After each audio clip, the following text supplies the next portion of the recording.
Nessa hora eu quero que você aprenda um pouco mais de por que Israel. Por que ir a Israel? Por que todo esse esforço? Por que esse amor por Israel? E uma das palestras do nosso Congresso de Adoração e Intercessão foi sobre isso, com essa mulher que é apóstola, ela é profeta, ela é mestre. Eu amo e admiro tanto Valnice Milhomens. Eu fui para Israel e Deus dizia: assegura-te de que voltas para o Brasil depois de Israel. Então minha vinda direto a Goiânia para receber os comandos de Deus, África do Sul, Israel, Brasil. Deus, o que queres? Chego junto ao mar da Galileia, vou caminhar junto ao lago e Deus me dá a primeira revelação. Ali, em meu espírito, veio um entendimento. Hoje, Cristo quer caminhar em mim e através de mim pelas ruas da minha cidade. Como o ventre de Maria abrigou Cristo, Ele precisa viver a plenitude em mim e através de mim. Quando chego, depois, em Cafarnaum, estou olhando para o lago, Deus me dá o novo rema, traz à tona a experiência do centurião. Jesus, tu és um homem de autoridade. Ele queria dizer: tu não tens que ir à minha casa, eu sei o que é autoridade. Eu sou um centurião, tenho soldados às minhas ordens, não tenho que sair de onde estou para falar com os meus soldados. Eu estou debaixo da autoridade do imperador. O imperador não tem que sair de Roma para vir aqui. Basta uma palavra e eu obedeço. Jesus, tu és um homem de autoridade, mas a tua autoridade é no mundo espiritual. Então fica aí, manda uma palavra e lá onde o meu servo está, ele ficará curado. Ali ele colocou no meu espírito que palavras são sementes e que a palavra produz exatamente o que ela diz. Diga: a palavra produz exatamente o que ela diz. E em cada lugar ele foi me dando a revelação e eu fui escrevendo. Meu 21º congresso em Israel coincidiu com a mesma data daquele primeiro encontro. Não foi planejado, porque ali no Hotel Shalom, no banheiro, Deus me levou ao passado e eu escrevi o que ocorreu na minha vida. Foram 6 anos de seminário no Brasil, mas lá ele me fez passar por 6 anos de um novo seminário antes de mandar de volta. E ali em Jerusalém, ele me dá as linhas mestras para o próximo ministério. Eu chego no Carmelo, desce sobre mim o manto de súplica e eu choro do Carmelo a Tel Aviv. E a partir de então começa o ministério para Israel. Uma visão profética. Em 1994, na cave de oração, eu estou meditando sobre Atos, e de repente alguém começa a interceder por Israel, e vem as dores de parto, e eu começo a falar: é verdade, Israel está no coração de Deus, somos nós que temos que gerar a sua redenção. E de repente eu me escuto, fazendo uma análise na história, dos meus lábios saíam palavras que não eram fruto de uma reflexão anterior. É claro que eu conheço a história, mas fazia uma aplicação, mostrando que à medida que a igreja foi os judeus foram se apartando de Jerusalém, também a igreja, mas nestes últimos dias, à medida que Deus levava o seu povo de volta, a igreja também ia voltando à origem, voltando a Jerusalém, não cidade, mas o espírito da igreja em Jerusalém, onde o Espírito Santo é absoluto, Senhor, não é questionado, e onde a palavra de Deus é obedecida sem questionar. Uma igreja liberta do espírito de Roma, da lógica que tudo questiona. E eu recebi um comando: tira meu povo de Roma e leva de volta a Jerusalém. Queridos, somos a primeira geração a ver profecias messiânicas cumpridas em catadupas. Uma geração se levantou nos dias de Jesus, que foi testemunha do cumprimento de muitas profecias. Mas nós somos a segunda geração na história da humanidade a ser testemunha de cumprimentos proféticos em catadupas. E na hora, olha, o meu espírito se moveu ali, na hora que disseram para que os filhos, que Isaac beije Ismael. Uau! Essa expressão fez com que o Espírito Santo em mim movesse minhas entranhas, e ato contínuo me vem a palavra profética que este canto está gerando. Aqui está a palavra de Yahvé. É profético, mas tem que se levantar uma geração que Deus vai usar para que as profecias se cumpram. Elas não se cumprem automaticamente. É preciso que se levante alguém em aliança, capte o que está no coração do Espírito Santo. Você sabe como é que funciona a intercessão? O Pai está no trono. Jesus Cristo está à direita do Pai, intercedendo. Ele ocupa hoje o ofício de intercessor. E Ele enviou o Espírito Santo para viver dentro de nós. O Espírito Santo também é intercessor.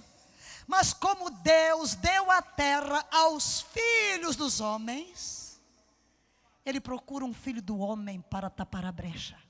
Ele procura filhos dos homens que digam amém às suas promessas, amém aos seus projetos, porque tudo que Ele faz na terra é através dos aliançados. Nada faz sem ter uma conversinha com os seus profetas. Somos nós que damos voz na terra à palavra de Deus. Tem que se levantar uma geração profética. E quando este cântico começou a encher os céus deste lugar, meu espírito se transporta para a palavra profética de Isaías, no capítulo 19, que diz, versículo 18: naquele dia haverá 5 cidades na terra do Egito que falem a língua de Canaã e façam juramento a Yahvé Sabaote. Uma destas se chamará Cidade da Destruição. Naquele dia haverá um altar dedicado a Yahvé no meio da terra do Egito, e uma coluna se erigirá a Yahvé na sua fronteira, e servirá isto de sinal e de testemunho a Yahvé Sabaote na terra do Egito. Quando clamarem a Yahvé por causa dos opressores, Ele lhes enviará um Salvador que os defenderá e os livrará. Yahvé se dará a conhecer ao Egito, os egípcios o conhecerão naquele dia e adorarão com sacrifícios e ofertas, farão votos a Yahvé e os cumprirão.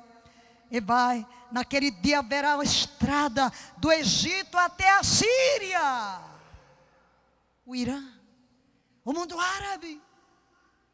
Está escrito.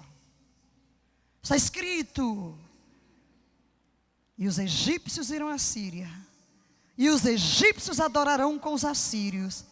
Naquele dia, Israel será o terceiro com os egípcios e os assírios, uma bênção no meio da terra. Quem entende, aplaude. Quem não entende, grita: dá-me espírito de revelação. Oh, meu Deus, meu Deus, meu Deus, meu Deus, segura-me. Eu prego essas coisas em Israel, geralmente não aqui no Brasil. Porque geralmente quem vai a Israel já está com o coração aberto. Mas você está aqui? Ei, quinta geração, levanta a mão. Oh, oh, oh. Diga: minha boca é profética. Abra sua Bíblia em Ezequiel capítulo 37. A profecia de Joel que temos aplicado ao Brasil. Primariamente ela veio para a casa de Israel, mas ela tem várias aplicações, é claro. Mas se nós olharmos para aquela profecia de Joel, enquanto você está procurando Ezequiel 37, fique com Ezequiel, eu chego já já. Deixa eu ver até que horas eu vou, está ali. Ezequiel 37. Joel diz: depois derramarei do meu espírito sobre toda a carne. No entanto, no dia de Pentecostes, quando o Espírito Santo é derramado em Jerusalém, o apóstolo Pedro se levanta e diz: isto é o que foi escrito pelo profeta Joel. Nos últimos dias, diga dias, digam dias puxando esse S, dias. Mas isso não está escrito em Joel. Em Joel só está escrito: depois derramarei. Mas Pedro, pelo Espírito Santo, está dizendo: começaram os últimos dias.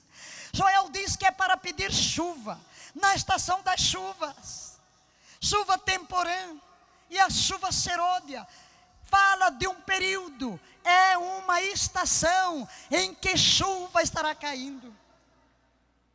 Quando olhamos para Tiago, ele diz que o lavrador, o dono da terra, está aguardando o precioso fruto até que venham as últimas chuvas. Em outras palavras, Tiago está dizendo que o dono da terra enviará Jesus Cristo apenas quando o último fruto da terra, resultante das chuvas que estão caindo, for colhido.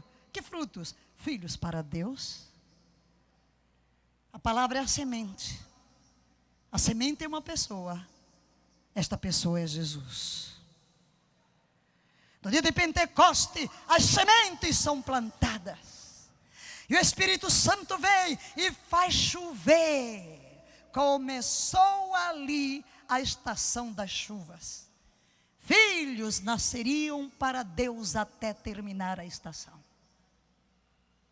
Se olharmos para a história da humanidade, nós vamos ver que de Adão até Abraão, existem 2 milênios, durante os quais Deus não tinha um povo na terra. Satanás fez o que ele quis. Contamos pelo dedo aqueles que se levantaram fiéis: Abel, Enoque, Noé.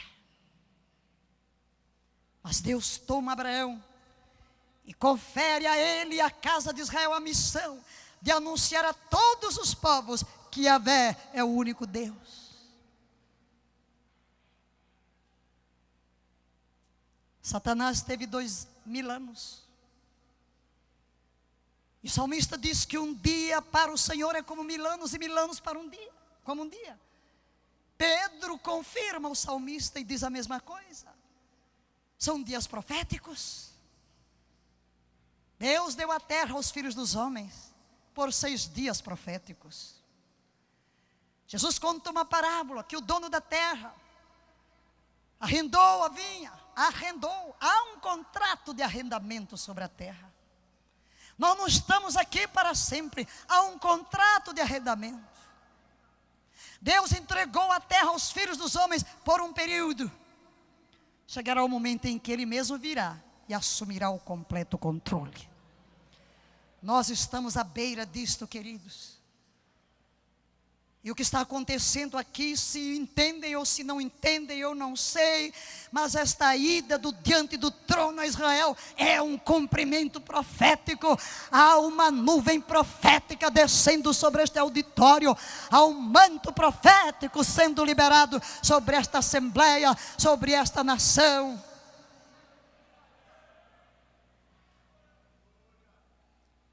E é por isso que ali no meu lugar o meu espírito começou a saltitar.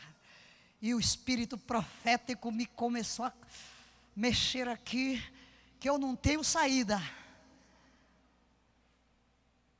Abra os ouvidos. Abra os ouvidos. Jesus contou uma parábola do salteador. Chega o samaritano, unta o ferido com azeite. Jesus é este samaritano que traz na bagagem o Espírito. E o leva à estalagem e diz: cuida dele, tens aqui 2 denários. 1 denário é o dia, é o salário de um dia de trabalho. Porque ele só dá 2 denários, porque espera vir no 3º dia.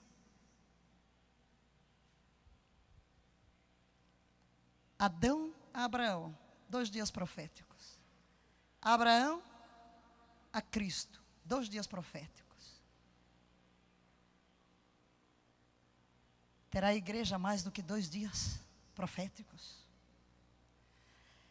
Quando chegamos em Oséias, no capítulo 6, Israel está esfacelado, longe de Deus. E de repente, vem a palavra do profeta a Joel. E diz: depois de 2 dias, nos ressuscitarás. Depois de 2 dias, nos ressuscitarás. Ao 3º dia, nos levantarás. Viveremos diante dele como a alva. A sua vinda é certa. Isso mostra que a restauração de Israel viria próximo do regresso do Messias. Guarde isso. É profecia de Oséias. Guarde isso. Depois de 2 dias. Guarde isto. Salomão pecou contra Deus. Por isso o reino foi dividido nos dias do seu filho Roboão. Judá e o reino do norte. Israel foi dividido em 2 reinos. Em 722 a.C., a Síria levou o reino do norte cativo, destruiu Israel. E em 586 a.C., a Babilônia destrói Jerusalém e leva Judá cativo.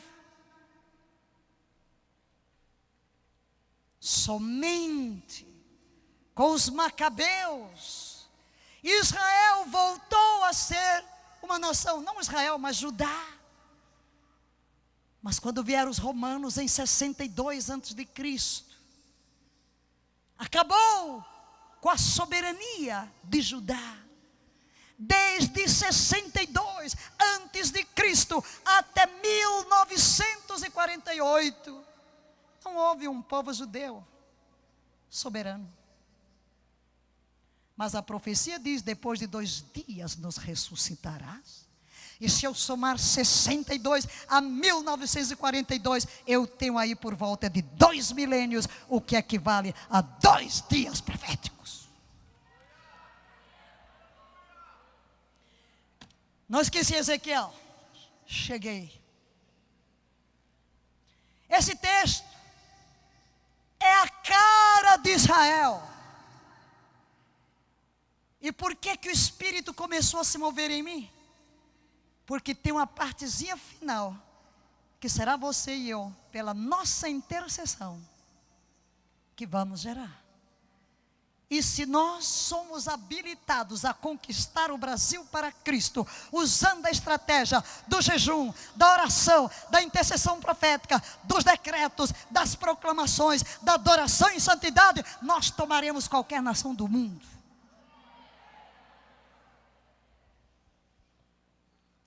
Queridos, eu já ouvi muita pregação, Ezequiel 37, referindo-se à igreja. Mas quero dizer que não tem nada a ver com a igreja, porque a igreja de Cristo não é um vale de ossos secos. A igreja de Cristo é viva.